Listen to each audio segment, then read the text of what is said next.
مگر ہمارے پاس جو تصور ہے کہ مسلمان کلمہ پڑھ لے ایک مرتبہ کافی ہے، اس کے بعد جو چاہے کرے، یہ نہیں ہے. مسلمان سے مراد یہ ہے جو اپنے کلمہ پڑھنے کا لحاظ کرے، جو اپنے زبان سے کہہ چکا ہے اللہ کے سوا کوئی معبود نہیں، اس پر قائم رہے، جو کہہ چکا ہے محمد اللہ کے رسول ہیں، اس رسالت پر قائم رہے، تو اسی گردن کو چھڑانے کا حکم دیا گیا ہے. والغارمین، والغارمین، غارم کی جمع غارمین. غارم کے معنی آتے ہیں مقروض. غریمہ جس آدمی پر قرضوں کا بوجھ لگ گیا ہو، جو مقروض ہو، ایسا شخص اگرچہ فقیر نہیں ہے، مسکین نہیں ہے، لیکن قرض میں ڈوبا ہوا ہے.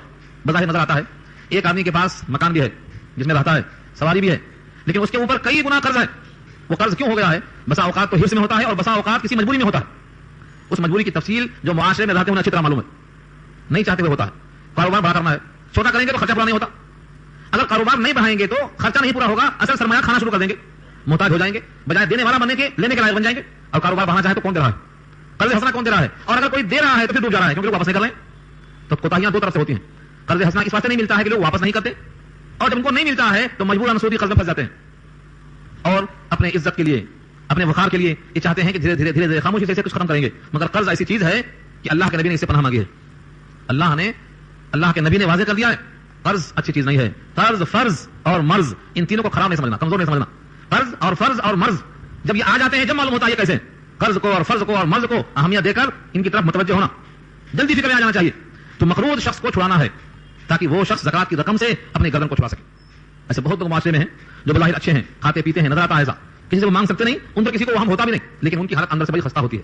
ایسے لوگوں کو اللہ تعالیٰ کی طرف سے یہ حکم ہے کہ چھڑانا، آزاد کرنا، قرضوں سے ان کو بری کرنا. والغارمین سے مراد یہی لوگ ہیں. وہ فی سبیل اللہ، اور اللہ کے راستے میں. تو فقراء 1، مساکین 2، عاملین 3، مؤلفۃ قلوب 4، رقاب 5، غارمین 6. یہ 7واں مسئلہ فی سبیل اللہ کے راستے. حضرت مفتی شفیع صاحب علیہ الرحمہ لکھتے ہیں کہ جب سارے کار خیر میں لگایا جا سکتا ہے تو یہ 8 مصرف بتانے کی ضرورت کیا تھی؟ یہ تو 8 سے جا کے 18 ہو گئے. اللہ نے تو 8 گنوایا ہے، اور آپ اگر سارے کار خیر کو سمجھیں گے کہ یہ بھی زکات کا مصرف، یہ بھی زکات کا مصرف، یہ بھی زکات کا مصرف، تو 18 ہو جائیں گے. فی سبیل اللہ سے کیا مراد ہے؟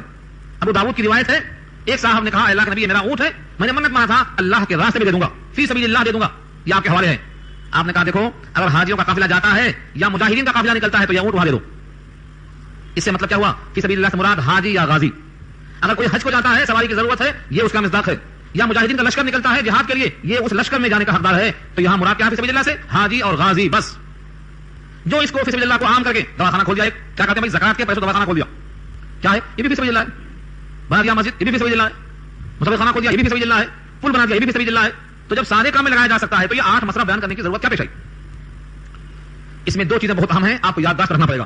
پورے قرآن کریم میں اللہ نے جہاں زکات کا حکم دیا ہے، کہا ہے آتو دے دے، آتو زکات، زکات دے دے، یعنی تیری ملکیت کو چینج کر دے. اب تمہاری ملکیت سے نکل کر دوسرے کی ملکیت میں چلا جائے. ملکیت کا تبدیل ہونا ثابت ہوتا ہے کس سے؟ آتو زکات میں لفظ آتو سے. اگر آپ نے زکات دے دی اور ملکیت آپ کی باقی رہی، زکات ادا نہیں ہوئی. 10 آدمی نے مل کر ایک فیکٹری قائم کیا، کیا کہا یہ دواخانہ ہے، زکات کی رقم لگا دیا. یہ دواخانے کی عمارت کس کی ملکیت میں ہے؟ انہی 8 کی ملکیت میں ہے، غریب کی ملکیت میں نہیں گئی. کروڑوں کی مشین لائیں گے آپ، کس کی ملکیت میں ہے؟ وہ انہی 8 کی ملکیت میں ہے، کسی غریب کی ملکیت میں نہیں گئی. دواخانے کا انبار دوائیں لگا دیں گے، دوائیں جو آپ دیں گے وہ دوا کی بقدر زکات ادا ہوگی. لیکن جو مشینوں میں لگا دیے، بلڈنگوں میں لگا دیے، یہ سب زکات کی رقم سے لگانا درست نہیں ہے. کیوں؟ ملکیت نہیں بدلی، اور ملکیت کا بدلنا فرض ہے. جب تک آپ غریب کو مالک نہ بنا دیں تب تک زکات آپ کی ادا نہیں ہوتی. اس لیے ہر کار خیر میں زکات نہیں لگایا جا سکتا ہے. فی سبیل اللہ کے عموم سے دھوکہ لگا بہت لوگوں کو، بہت سی تنظیموں کو دھوکہ لگا. چاہیے کہ اس کی تشریح کرنے سے پہلے تمام حدیثیں چیک کریں جو اس سے متعلق آئی ہیں. فی سبیل اللہ پر میں نے بھی سنائی روایت آپ کو ابو داؤد کی ہے، اس کو ضرور دیکھیں.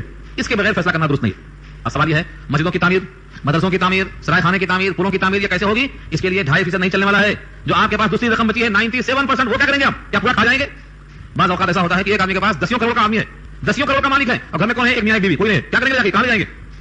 سوائے اس کے کہ چھوڑ کے مریں گے اور لوگ بانٹ لیں گے. ایسے تمام لوگوں پر لازم ہے کہ ایسے کاموں میں اپنے آپ کو لگائیں، ورنہ حساب تو رکھا ہے، حساب میں دیر نہیں ہے.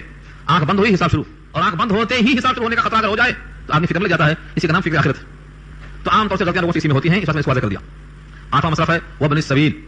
وابن ابن کے معنی بیٹا، اور سبیل معنی راستہ، راستے کا بیٹا. کس کو کہتے؟ مسافر کو. مسافر کو راستے کا بیٹا کیوں کہتے؟ بیٹا باپ سے نکلتا ہے، بیٹا باپ سے وجود میں آتا ہے، اس کو ابن کہتے ہیں. اسی واسطے یہ جو مسافر ہے یہ راستے میں سے نکلتا ہے، راستے میں سے نکلتا ہے. اس واسطے عرب اس کو وابن سبیل کہتے تھے، راستے کا بیٹا، راستے میں سے خارج ہوتا. تو وابن سبیل جہاں بھی آئے اسے مراد مسافر ہے. اس مسافر کو زکات میں سے دیا جا سکتا ہے، چاہے گھر میں کتنا ہی مالدار ہو، مالدار ہونے کے باوجود. پھر دیکھیے آپ اس میں کچھ لوگ ایسے ہیں جن کو زکات دینے کا حکم ہے چاہے وہ مالداری ہوں. فقیر تو آپ سن چکے ہیں، اس کے پاس کچھ نہیں، مسکین کے پاس بھی کچھ نہیں، اور عامل جس کا یہی کام ہے تو اس کی تنخواہ دی جائے گی اس میں سے، چاہے وہ مالدار ہو. تعریف قلوب علماء کہتے ہیں کہ اب منسوخ ہے. کیوں منسوخ ہے؟ اس زمانے میں مسلمانوں کی تعداد کم تھی, رغبت دے کر اسلام میں دعوت دی جاتی تھی تاکہ زیادہ ہو جائے تعداد. اب اس تعداد میں اتنی کثرت ہو گئی کہ اب کسی کے آنے کی حاجت نہیں ہے کہ وہ آئیں تو ہم جئیں گے ورنہ ہم مریں گے. بہت مسلمان ہیں, یہ مسلمان ہی اگر اسلام میں صحیح طریقے سے آ جائیں پختہ ایمان کے ساتھ تو یہی تعداد سب کے غلبے کے واسطے کافی ہے. اس واسطے اب تعریف قلوب کی ضرورت نہیں ہے, یہ اس پر امت کا اجماع ہے. وہ پھر رقاب اور گردن چھڑانا, آدمی مالدار ہے بظاہر لیکن جتنا رقم چاہیے گردن چھڑانے کے لیے اتنی رقم دستیاب نہیں ہے تو یہ آدمی مستحق بن جائے گا. والغارمین, ایک کے پاس 10 تولہ سونا ہے لیکن قرضہ اس کے اوپر 10 لاکھ روپے, کیا کرے گا یہ 10 تولہ سونا سے وہ 10 لاکھ ادا نہیں ہوگا, اس لیے اس کے قرض کو دیکھنا ہے کہ اس میں سے بری ہو جائے. ہاں امام شافعی فرماتے ہیں اس کا قرضہ دیکھنا پڑے گا کیسے لیا تھا, یہ پینے کے واسطے لیا تھا, کھانے کے واسطے لیا تھا, سینما ہال بنانے کے واسطے لیا تھا, کس کام کے واسطے لیا تھا. آج بہت سے لوگ مقروض ہیں حوث میں, حوث کی وجہ سے, لیکن اب پھنس گئے ہیں. بہرحال ان کے لیے فتویٰ یہی دیا جائے گا کہ ان کو قرض سے بچایا جائے. پہلی شکل تو یہ ہوتی ہے کہ اگر انہوں نے گناہوں کے واسطے کیا ہے تو گناہ سے روکا جائے, جس چیز میں لگا دیا ہے اس چیز سے نکالا جائے. غلط کام میں پیسہ استعمال کیا ہے تو ان سے ان کو باز کیا جائے. امام شافعی کی رائے بہت معقول ہے. تو کوشش کی جائے کہ قرضہ کیوں لیا ہے. آج کل تو قرضہ وہاں بھی لینا پڑتا ہے جہاں کبھی نہیں لیا گیا تھا. کیا ہے, لڑکی کی شادی ہے قرضہ, لڑکی کی شادی میں تمہیں کیوں قرضہ, لڑکی کی شادی میں قرضہ لینا چاہیے دولہے کو, اس کو مہر دینا ہے, اس کے ذمہ ولیمہ کرنا ہے, اس کے ذمہ جو سامعین وقت نکاح موجود تھے ان کا منہ میٹھا کرنا ہے, اس کو تو بیوی کا کپڑا اور لباس اور گھر اس کے ذمہ واجب اللہ نے کیا ہے, تو قرضہ اس کو ہونا چاہیے تھا لڑکے کو. مگر سارے ہندوستان کے مسلمان لڑکی والے مقروض ہیں. یہ اسلام پر عمل کرنے کی دلیل نہیں ہے, اسلام سے بغاوت کی دلیل. جب تک یہ پانسا پلٹے گا نہیں, یقین کے ساتھ بولتا ہوں کہ ہم مسلمان میں بہت کمزور ہیں, اسلام کی روح سے بہت دور ہے. میں نے اس سے پہلے بھی کہا تھا شادی میں کوئی خرچہ نہیں ہے سوائے 3 کے, بوقت نکاح سامعین کو منہ میٹھا کرنا, دولہے کو دلہن ملنے والی ہے اس خوشی میں ساتھیوں کا منہ میٹھا کرنا ہے کھجوروں سے, یہ دولہے کا ذمہ ہے. پہلی شب سے پہلے یا پہلی شب کے بعد اس کو مہر دے دینا ہے, یہ عوض ہے اس استمتاع اور استفادے کی عوض میں, یہ بھی اسی کے ذمہ ہے. اور خوشی کا اظہار کرنے کے لیے دوستوں کو دعوت دینا, کھانے کی سلام ولیمہ ہے, یہ بھی اسی کے ذمہ ہے. اپنے گھر بسانے کے لیے اس کو فرنیچر چاہیے, پلنگ بستر چاہیے, گھر چاہیے, کھانا روٹی مکان چاہیے, کپڑا چاہیے, یہ سب دولہے کے ذمہ ہے. اس لیے اسی کو ذبح ہونا چاہیے. اس کے سوا جتنے بھی خرچے ہوتے ہیں, شادی خانہ بک کرنا یہ تو تھا ہی نہیں, شادی تو مسجد میں ہونا چاہیے. اور اپنی بچی کو لے جا کر دولہے کے ہاں چھوڑنا یہ باپ کا ذمہ ہے, یہاں کرائے کے کار کی ضرورت نہیں ہے. مگر یہ پانسا کب پٹے گا, ہم چاہتے ہیں کہ فضول خرچی کر کے اپنے آپ کو سب سے سپر ثابت کر دیں. بخدا اللہ کی نگاہ میں وہ سپر نہیں بن سکتا. دنیا والے تعریف کر دیں لیکن اللہ کی نگاہ میں وہی سپر بن سکتا ہے جو نبی کے مشابہ ہو کر جیے گا. ان اکرمکم عند اللہ اتقاکم, جو متقی ہوگا وہی اللہ کے پاس سپر ہو سکتا ہے, بقیہ دوسرا آدمی سوچتا رہ جائے. تو شادی میں لڑکی والے مقروض ہو جاتے ہیں آج, یہ اسلام کی روح کے مغایر ہے. ہمیں اس پر توجہ کی سخت ضرورت ہے, ورنہ ہم اس حدیث پر جو تقاضا ہے کہ نکاح کو آسان کرو اور زنا کو مشکل کر دو, ہم زنا کو آسان کر چکے ہیں اور نکاح کو مشکل بنا چکے ہیں. اس کا خمیازہ پوری قوم کو بھگتنا پڑ رہا ہے. یقین نہ آئے جا کر پارکوں میں دیکھ لو, آج اخبارات میں زینتیں بنی ہوئی ہیں کہ 9 مسلم نہیں بلکہ پرانے مسلم لڑکیاں غیر مسلم لڑکوں سے اپنے رشتے قائم کر رہی ہیں. اور اب تو ٹو مچ کر دیا لوگوں نے, فلمیں بنانا شروع کر دیا اس کے اوپر تاکہ رغبت پیدا ہو جائے. یہ ساولیہ فلم کیا ہے, یہی تو ہے. ہندو آدمی مسلم بچی سے نکاح کر رہا ہے, یہ ترغیب ہے کہ اگر تم نے گھوڑا جوڑا بند نہیں کیا تو تمہاری لڑکیاں, تمہاری بہنیں, تمہاری بیٹیاں ہندوؤں کے ساتھ چلی جائیں گی, تمہارا اسلام کا تصور ادھر رہ جائے گا. تم کہتے ہو غیر مسلم لڑکی کا نکاح کافر سے جائز نہیں ہے, لیکن ہم دکھا دیں گے کہ تمہارا معاشرہ اسی کے لائق ہے. اس پر بھی اگر ہم کو غیرت نہیں آتی ہے تو کب غیرت آئے گی. ہمیں چاہیے کہ نکاح کو آسان بنائیں, زنا کو مشکل کریں, تاکہ یہ لڑکیاں جو ترجیح دیتی ہیں غیر مسلموں کو اس سے باز آ جائیں. شادی کا وقت پر نہ ہونا یہ المیہ ہے, اللہ ہم سب کو معاف فرمائے اور ہم کو توفیق دے کہ اسلام کی روح کو سمجھیں. تو مسافر اور ابن سبیل ایک ہی چیز ہے. یہاں تک جو مسائل بتائے گئے یہ 8 ہیں, گن لیجیے آپ. اللہ آگے فرماتے ہیں فرض من اللہ, یہ فریضہ اللہ کی طرف سے, یعنی یہ فریضہ ہے, یعنی اللہ نے اس کو فرض کیا ہے. اس میں ایک کا اضافہ کوئی نہیں کر سکتا, ایک کی کمی کوئی نہیں کر سکتا ہے, یہ اللہ نے فرض مقرر کر دیا ہے. آپ کہیں گے اس میں خامی ہے, اس میں نقص ہے, اس میں یہ ہے, اللہ نے اس کا جواب فوراً دے دیا ہے. واللہ علیم حکیم, اللہ علم والے ہیں اور حکمت والے ہیں. علم کی بنیاد پر یہ فیصلہ ہے, خامی نہیں ہو سکتی, اور حکمت کی بنیاد پر ہے تمہاری تمام جو مصلحتیں ہیں اس کا خیال کیا گیا ہے. تو علیم بھی ہے اور حکیم بھی ہے. اس ایک آیت میں مصارف زکات کو اللہ نے بیان کر دیا ہے. یہ سنا کر حضور نے فرمایا آئے مانگنے والے, اگر تو اس میں فٹ ہوتا ہے تو تجھ کو ضرور ملے گا, اور اس میں فٹ نہیں ہوتا ہے تو تجھ کو نہیں ملے گا. کیا تو فقیر ہے, کیا تو مسکین ہے, کیا تو عامل ہے, کیا تو اسلام میں آ کر دل میں ابھی کمزوری محسوس کرتا ہے, تعریف قلوب کی حاجت ہے, کیا تو مقروض ہے اور کیا تیری گردن چھڑانا ہے, کیا مسافر ہے یا اللہ کے راستے میں حاجی اور غازی ہے, کیا ہے؟ ان میں سے کوئی چیز ہے تو زکات دی جائے گی, ورنہ زکات نہیں دی جائے گی. یہ مصارف بیان کیا اللہ نے. اب یہاں سے ایک واقعہ منافقین کا اور آتا. یہ سب واقعات منافقین کے ہیں. منافقین کے سوالات, ان کے طنز, ان کی حرکات, ان کے اعتقادات, اسی کا جواب ہو رہا ہے. قصہ طویل ہے, اشارہ کیا ہے. ایک صاحب نے نبی صلی اللہ علیہ وسلم کے بارے میں ایسے الفاظ استعمال کیے جو نازیبہ تھے. یقیناً وہ منافق ہی تھا, جس کے دل میں خلوص ہو ایسا کیسے کہہ سکتا ہے. دوسرے صحابی جو مخلص تھے انہوں نے کہا تو جھوٹ بولتا ہے, تو ایسا ہے, تو ایسا ہے, میں جا کر نبی کو اطلاع کرتا ہوں. جب سامنے آئے تو مکر گئے, کہا میں نے ایسا تو نہیں کہا, میں نے تو ایسا کہا ہی نہیں. منافقوں کی علامت تھی اور آج بھی ہے, کچھ بھی کہہ لو لیکن جب موقع آئے تو بدل دو. گرگٹ کا رنگ کیسا ہوتا, کبھی کچھ بدل گئے. اور آپس میں کہتے ہیں دیکھو کوئی بات کہو تو فوراً وہاں پہنچ جاتی ہے, یہ آدمی نہیں ہے کان ہے. جیسے ہی ہم کوئی بات کہتے ہیں وہاں تک فوراً پہنچ جاتی ہے, ذرا احتیاط سے بات کرو. کیوں؟ یہ دونوں کی گفتگو جبریل وہاں منتقل کر دیتے ہیں, اور ابھی وہ قاصد حضور تک پہنچا ہی نہیں تھا کہ جبریل پہلے آ گئے.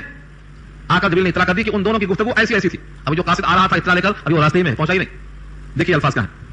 ومنهم الذين يؤذون النبي ويقولون هو اذن, ان میں سے بعض لوگ وہ ہیں جو ایذا پہنچاتے ہیں نبی کو. یؤذون النبی, ایذا ہمارے اردو میں استعمال ہے ایذا پہنچانا, تکلیف دینا, ذہنی کرب کے اندر مبتلا کر دینا, یہ کیا ہے ایذا پہنچانا. حضرت موسیٰ کو بھی لوگوں نے ایذا پہنچایا تھا. فرماتے تھے نبی صلی اللہ علیہ وسلم اللہ تعالیٰ موسیٰ پر رحم فرمائے, اس کی قوم نے بہت ستایا. سورہ احزاب میں اللہ نے ایسا کہا, یا ایھا الذین آمنوا لا تکونوا کالذین آذوا موسیٰ, اے ایمان والو ان لوگوں کی طرح مت ہو جاؤ جنہوں نے موسیٰ کو ایذا پہنچایا تھا. کیسی ایذا پہنچایا تھا؟ ذہنی تکلیف, ذہنی کرب. اگر کوئی عالم ذہنی کرب میں مبتلا کیا گیا ہے تو یہ نبی کی سنت ہے, بڑی خوشی سے قبول کرنا چاہیے. اللہ نے موسیٰ کو بری کر دیا تھا. کالذین آذوا موسیٰ, سورہ احزاب 22واں پارہ, سورہ احزاب کا آخری رکوع پڑھ لینا, نہیں تو انتظار کرو وقت آئے گا انشاءاللہ. تو تکلیف دیا انہوں نے, ایذا پہنچایا. یہاں بھی وہی ہے لفظ ایذا, یؤذون النبی, نبی کو ایذا پہنچایا. سورہ احزاب ہی میں اللہ نے فرمایا ہے اس سے پہلے, والذین یؤذون رسول اللہ, جو لوگ اللہ کے رسول کو ایذا پہنچائیں گے ان کے لیے المناک عذاب ہے, دردناک عذاب ہے, دنیا و آخرت میں لعنت ہے. اس لیے ایذا نہیں پہنچانا. ایذا کیسے پہنچتی ہے اس پر کلام کیا جائے تو آپ کو اندازہ ہوگا. نبی صلی اللہ علیہ وسلم کے سامنے امت کے اعمال پیش ہوتے ہیں ہر جمعرات اور پیر کو.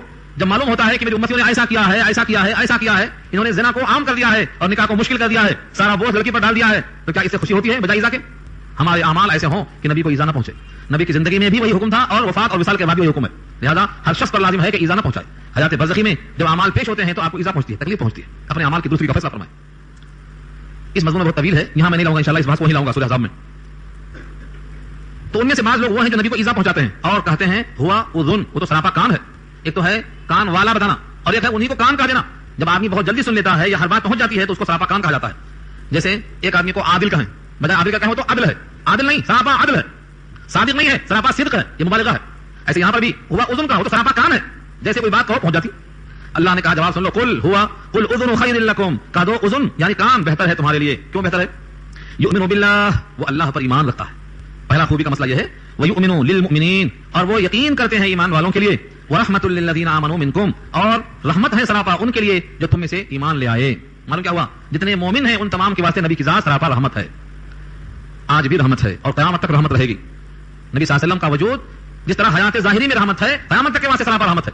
جو لوگ حیات برزخی کا انکار کرتے ہیں ان کے لیے اللہ سے توفیق کی دعا کرو, اللہ سے توفیق کی دعا کرو. یہ بات بہت دقیق ہے, کئی بار پیچھے آ چکی ہے اور یہاں موقع نہیں ہے, انشاءاللہ اسے میں پھر اس پر لاؤں گا کہ نبی کریم صلی اللہ علیہ وسلم کی حیات برزخی کا انکار کرنا ظلمت ہے. ظلمت ہے. حدیث میں آتا ہے جب بندہ براہ راست میرے قریب ہو کر سلام پیش کرتا ہے تو میں خود سنتا ہوں, اور جب کوئی دور سے پہنچاتا ہے تو فرشتے میرے پاس لا کر پہنچاتے ہیں. جب بندہ کوئی سلام کرتا ہے تو اللہ میری روح کو جسم میں واپس کرتے ہیں کہ میں سلام کا جواب دوں. کون سا لمحہ ہے, کون سا وقت ہے کہ ساری کائنات میں سے کوئی نہ کوئی سلام ضرور پڑتا ہے. اس حدیث سے لے کر صاف ظاہر ہوتا ہے کہ آپ ہمیشہ اپنے روح کے ساتھ ہیں, لیکن لوگوں کو اللہ صحیح توفیق دے کہ وہ سمجھے اس چیز کو. فتح الباری میں ابن حجر نے اس کو نقل کیا ہے کہ جب بھی کوئی سلام کہتا ہے تو میں خود سنتا ہوں.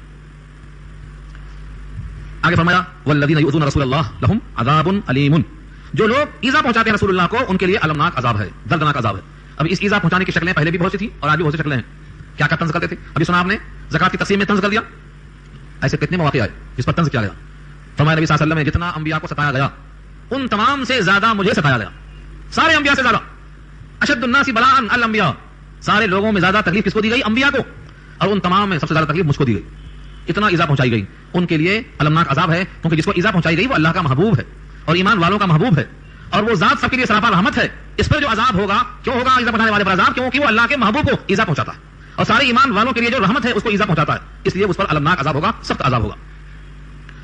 یہاں سے منافقین کے بھی احوال باقی ہیں لیکن وقت ہو گیا ہے, میں انشاءاللہ اس کو یہیں چھوڑ دیتا ہوں. مضمون ابھی تھوڑا باقی تھا.